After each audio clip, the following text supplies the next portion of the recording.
Welcome. In this video I will show you how to turn on Bluetooth on your LENOVO 14e Chromebook Generation 2.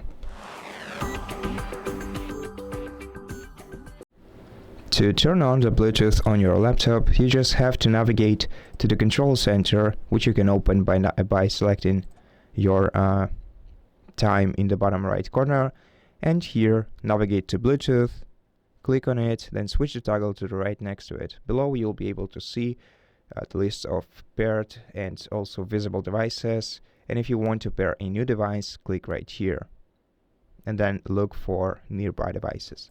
And so that's how you do it. Thank you for watching this video. If it helped you, please consider subscribing to our channel, leave us a like and a comment below, and I'll see you in the next one.